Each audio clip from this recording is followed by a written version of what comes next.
Bonjour, je m'appelle Sandrine, je suis très contente de vous accueillir pour cette nouvelle vidéo.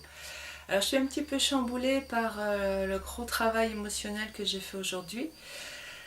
Nous sommes vendredi 11 mai, il fait beau, les cigales chantent encore une fois, et puis je voudrais vous parler d'une chose dans la continuité de l'autre et surtout de ce qui m'est arrivé aujourd'hui, de comprendre, et vous le partager. Alors aujourd'hui, dans la continuité de la dernière vidéo sur les conséquences de l'éducation et surtout sur le dire non. En fait, je vais vous emmener là, et puis on va revenir sur le dire non. Aujourd'hui, j'ai pris conscience à quel point la loi éducative, que j'ai envie de dire universelle, puisque c'est une loi, de notre société, qui est: quand c'est bien mon enfant, tu es récompensé, quand c'est mal, tu es puni, auquel nous sommes tous confrontés dans notre société. Alors si vous ne vous sentez pas concerné, je vous invite à communiquer avec moi pour m'expliquer, hein, avec plaisir. Je serais très intéressée d'avancer et de ne pas rester sur une vision systématique des choses. Mais pour l'instant, voilà, c'est ma vérité. Tout le monde raisonne à ce niveau-là. La conséquence de cette loi, c'est que l'enfant que j'étais prend tout au premier degré. Et si c'est bien, c'est récompensé. Si c'est mal, c'est puni. Qu'est-ce qui s'est passé pour moi? Et probablement pour moult d'entre vous. Eh bien pour moi, première chose, comme je vous l'ai dit la dernière fois, comme les parents ont toujours raison, les enfants ont donc toujours tort. Donc, moi, je suis quelqu'un qui est tort. Par essence, en arrivant au monde, mes parents m'ont placé, et la société, au sens large, m'a placé dans le rôle de quelqu'un qui a tort. Donc quelqu'un qui va changer, qui va devoir changer, pour faire ce que la voix de la raison lui dicte, les lois des hommes, pour aller là où elle doit aller, pour être récompensée. D'accord? Ouais, mais le problème, c'est que comme j'ai tort, si j'ai tort, c'est que c'est pas bien, j'ai tort. Donc c'est mal. Et quand c'est mal, on est puni. Première punition, j'ai envie de dire, de base, nous avons tort. Donc nous allons nous punir. Et l'enfant premier degré, il est très obéissant. Il essaie vraiment tout son cœur de répondre aux attentes de ses parents. Donc il essaie d'être bien. Donc s'il fait mal, il se punit. Et comment punit-on un enfant? Quelle est la pire crainte d'un enfant? C'est de perdre l'amour de papa et maman. De se retrouver seul et sans amour.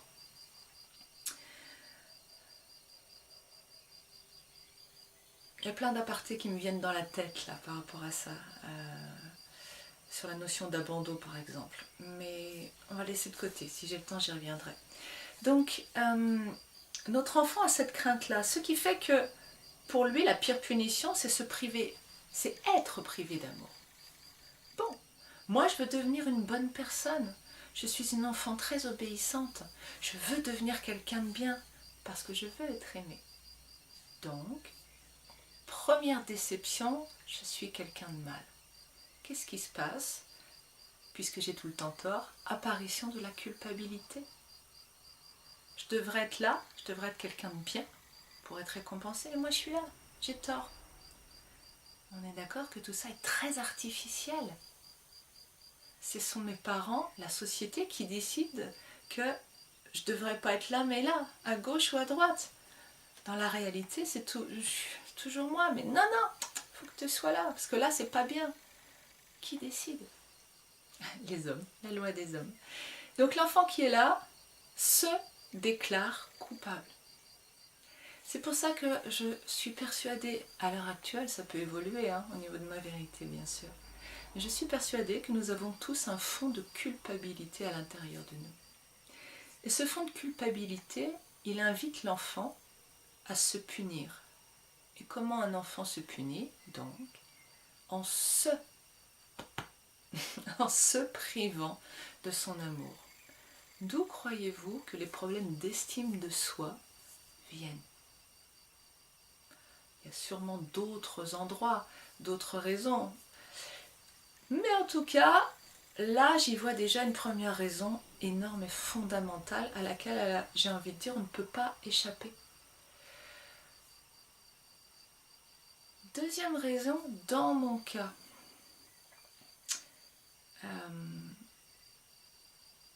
je vais vous parler de mon cas parce qu'il peut être intéressant par rapport, simplement pour illustrer.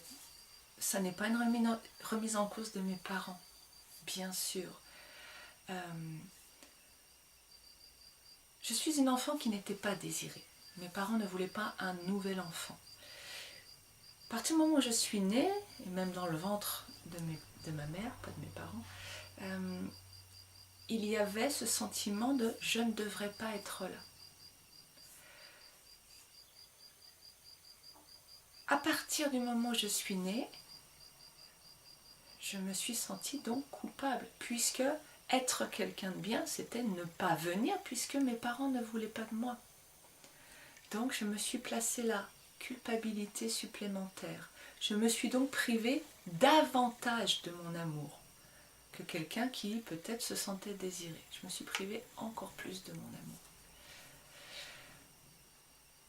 Mais si je regarde dans le détail, et c'est ça qui peut être très intéressant pour vous, c'est que qu'est-ce qui a fait que cette culpabilité est devenue énorme?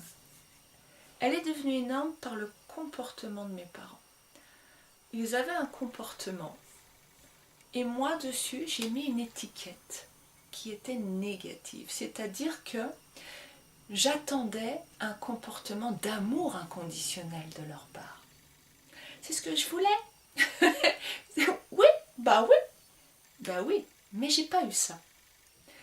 Et moi, avec mes lunettes, avec mes filtres, j'ai collé sur leur comportement, qui était le comportement de parents qui donnaient ce qu'ils pouvaient donner.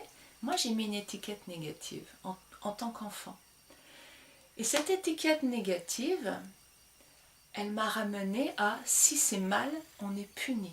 Et c'est quoi une punition? C'est être privé de quelque chose ou recevoir du négatif. Et pour moi là, puisque j'ai mis une étiquette négative, je recevais ce négatif. Donc, c'est que j'étais coupable. Encore coupable.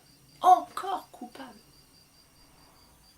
Culpabilité plus grosse, on coupe encore plus les vannes, pour qu'on voit, on coupe encore plus les vannes de l'amour, de la connexion à la source. Donc, très peu, voire aucun amour pour moi, voire même pas le droit de vivre, une partie de moi a cette notion de j'ai pas trop le droit de vivre tellement je suis coupable. Et les pulsions cohabitent à l'intérieur de moi comme en vous. Il y a des parts de moi qui veulent absolument vivre, prendre leur place, faire ce qu'elles ont à faire. Il y a aussi des parts de moi qui sont dans une colère terrible. Il y a une part de moi qui est dans la tristesse, de la culpabilité. Il y a une part de moi, etc., etc. Et vous avez les mêmes parts, fort probablement. Je m'égare un peu. Où est-ce que je veux aller là? Je veux aller sur quelque chose à pointer qui est très important. C'est que, en tant qu'adulte, quand quelqu'un nous dit non, elle revient au dire non, enfin, quand quelqu'un nous dit non, eh bien, ça pose un problème. Vous avez déjà remarqué, quand quelqu'un refuse quelque chose, nous refuse quelque chose, il y a des fois, il n'y a pas de souci, mais souvent, il y a une petite déception, un petit quelque chose. Quand quelqu'un ne veut pas nourrir nos besoins, nous aider, nous soutenir, être là pour nous, nous donner de l'attention, du temps, etc., etc. En réalité, c'est encore une de mes vérités, donc mon opinion, pardon. En réalité, c'est pas la chose qui nous manque atrocement et qui fait qu'on a ce petit sentiment de déception, de tristesse, de mal-être intérieur. ce qui nous provoque cette réaction en réalité, c'est un mot que j'emploie beaucoup là, c'est parce que nous nous sentons coupables. Je suis là, je demande quelque chose, je projette mes attentes sur quelqu'un. Il me dit non. Qu'est-ce qui se passe? Je suis privée de ce que je voulais. Donc je suis punie. Bah, si je suis punie au niveau de ma valeur, je suis plus quelqu'un de bien. Pouf, je descends.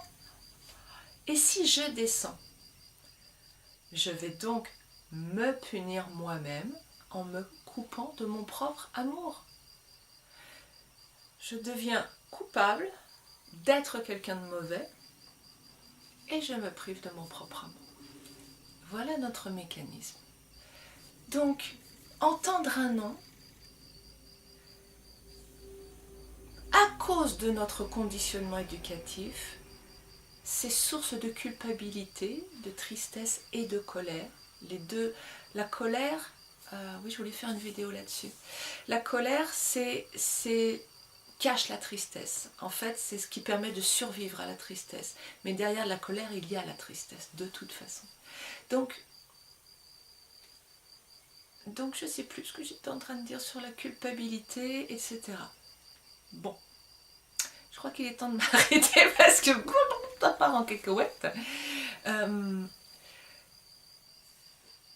Peut-être juste sur le fait de dire non. La semaine dernière, vous voyez, on a vu certaines conséquences. Là, on voit le fait d'entendre un non. Évidemment, quand moi je ressens ça quand on me dit non, vous voyez la souffrance.